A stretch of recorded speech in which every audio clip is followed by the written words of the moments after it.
Namaste. Today we are going to study the epistemology of cognition. This is a very, very important topic. Epistemology means how do we know? How exactly does perception take place?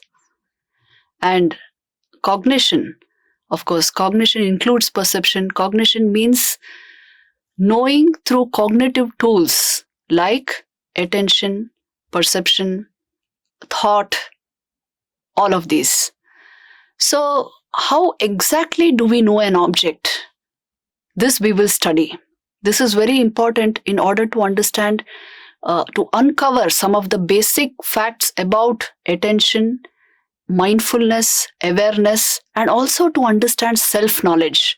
Why self-knowledge cannot be had through vrittis and what is required to attain the knowledge of the self. So we will go deeply into the epistemology of cognition because although it appears to be an instantaneous process, you see something and at once you know the thing. It's not that easy actually. It is quite a long drawn out process with a lot of mediation and many factors involved. So we will study it in depth as it is seen in science, in yoga and in Vedanta.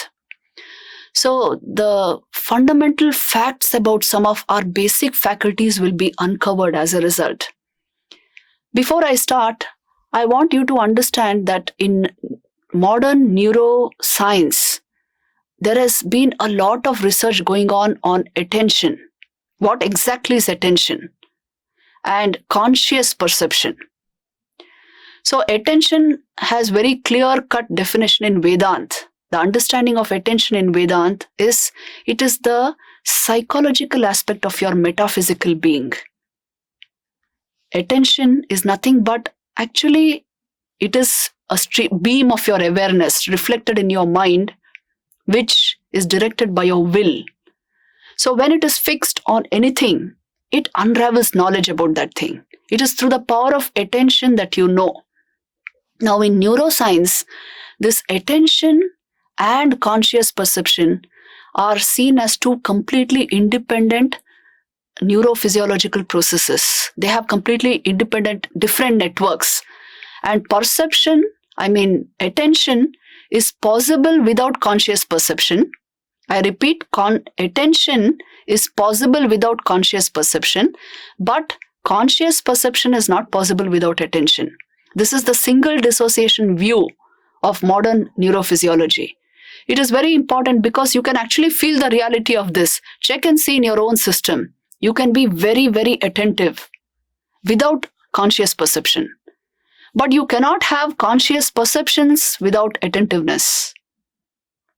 So this hints to an enormous fact that your awareness, whose function is attention, is actually independent of everything. It exists by itself. This is what Vedanta is trying to tell us.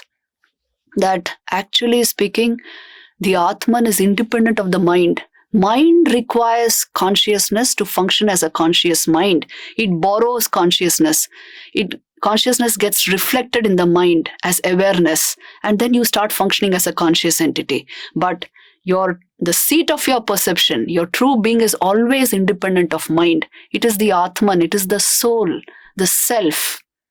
And the mind and body are instruments in its hands and completely apart from it. So anyway, before we come to this understanding, it is important to understand perception at all levels. How exactly do we know things? Please understand this fundamental point by seeing this slide. Please see this slide. Perception is always in the first person.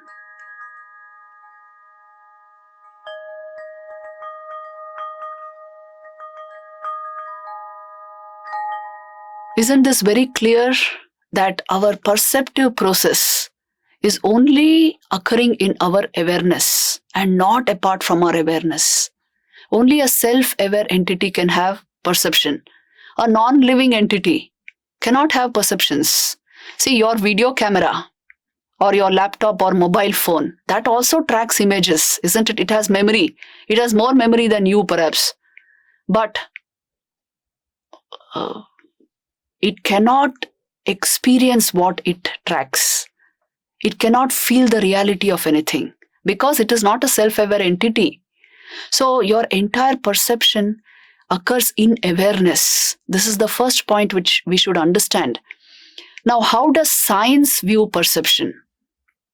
You have studied it in your school textbooks. Even in physics, you have this entire process described. So please watch this slide, how exactly recognition or perception takes place in science.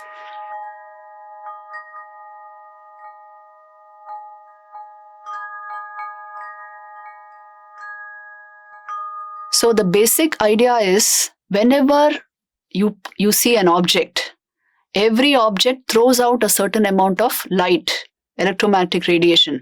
That is actually the rejected light that it is throwing out. It is not the light it has absorbed.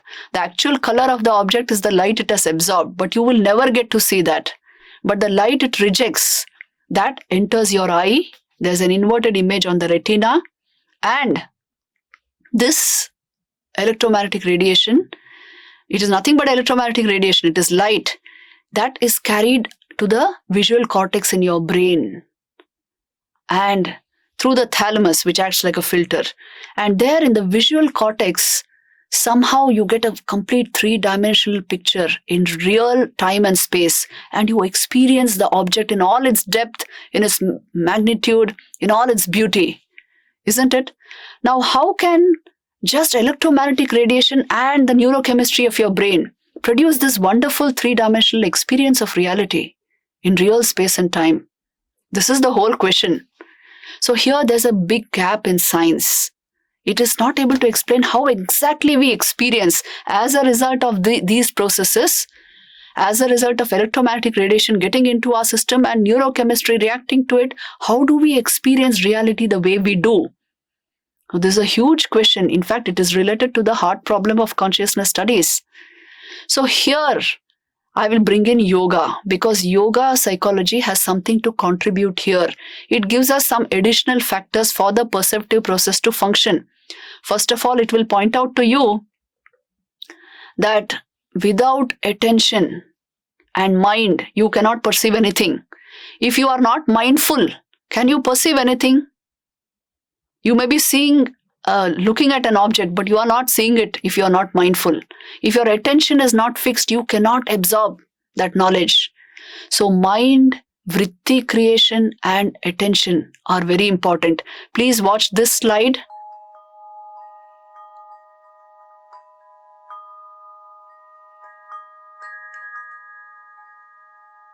So this is yoga on the perception process. Whenever you perceive an object and you take that object into your mind, into your brain, through the eye, the primary process that occurs is mentally in your mind, you are creating a vritti of the object.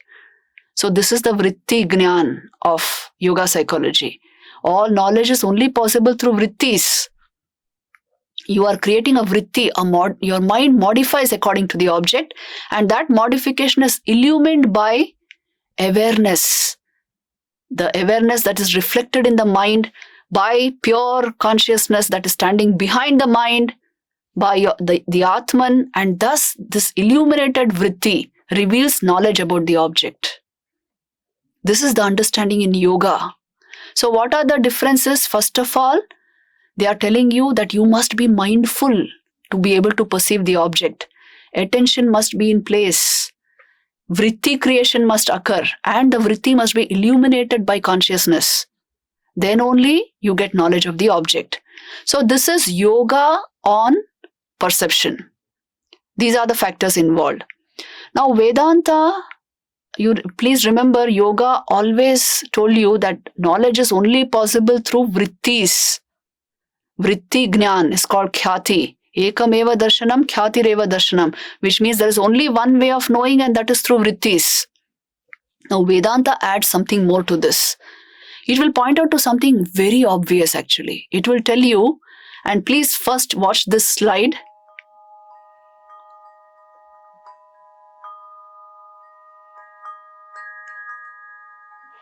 So Vedanta will tell you that it is in your awareness that the entire process of perception is occurring. Please see this.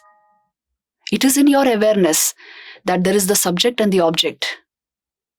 They are illuminated by awareness. So it is in pure consciousness that the entire process occurs, but this escapes our notice actually. We are so concerned with the functioning of our eye and with the electromagnetic radiation coming in, the neurological process occurring as a result, that we don't notice this, that it is in awareness that perception takes place. So awareness is fundamental to the perceptive process, and that is why the Atman, the source of your awareness, is the very seat of your perception. This is what Vedanta is pointing out towards. I can give you a simple example which you use in everyday life. See, when you take a selfie and you are admiring your selfie, now tell me, who's admiring what?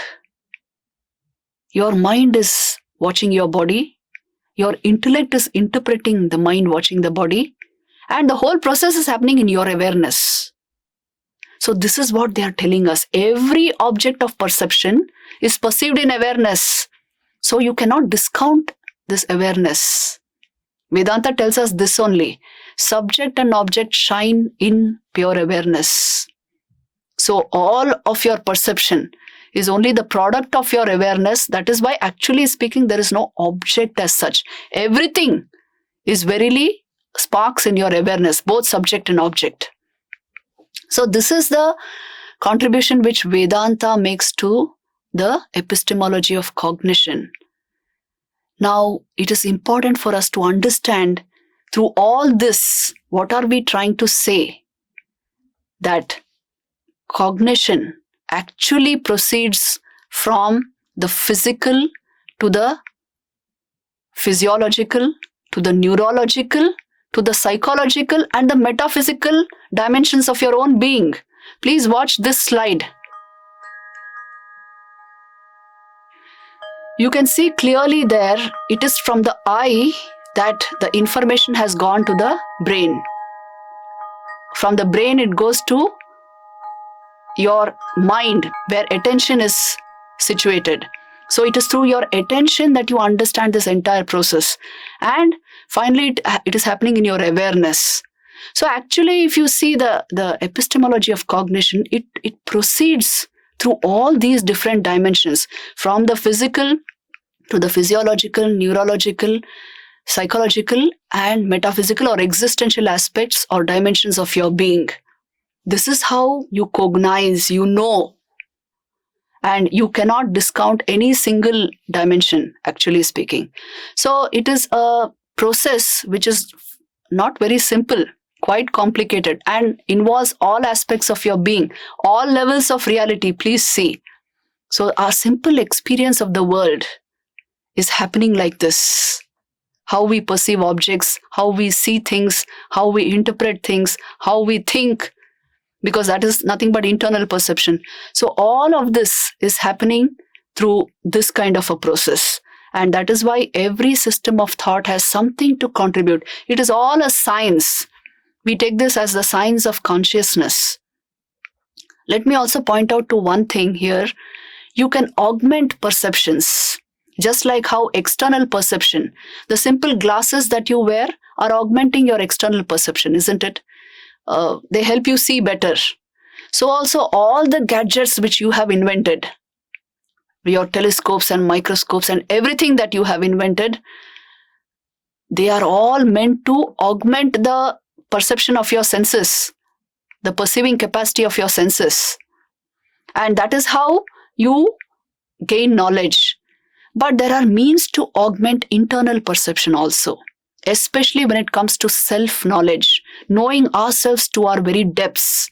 Then you require a totally different instrument for perception, because it is not vritti gnan. You cannot know the self through a vritti. The self is that which illumines the vritti so as to enable you to know an object. How will you know the self through a vritti? So what do you require? You require perfect clarity of mind that will itself reflect what is behind the mind. So this perfect clarity of mind, or what is called decluttered mind, pure mind, there are different names to it. This helps you augment internal perception. That is why yoga, that is why Vedanta. So by the process of stilling as a preliminary and by inquiry into the nature of the seat of perception, you can enter into self-knowledge. And that is why vrittis merely cannot produce self-knowledge. Other than there are certain very specific vrittis, what are called Shabda Aparoksh. They serve as Shabda Praman for Aparokshanubhuti, they are Vedanta Vakyas, cryptic statements the Vedanta called Mahavakyas. They are the only exceptions where vrittis can go to such a subtle level, they can give you knowledge of awareness. So the point is this: the inward turned mind, which is utterly clear, can take you into pure being and becoming, aparokshanubhuti. That is why every vritti actually reveals the self. It points out to the self, although it may not lead to the self. It points out to the self. This is the meaning of pratibodha viditam matam in the Kenopanishad. Every vritti is illuminated only by consciousness. That is how you are knowing the object. But vrittis can be used only to know external objects.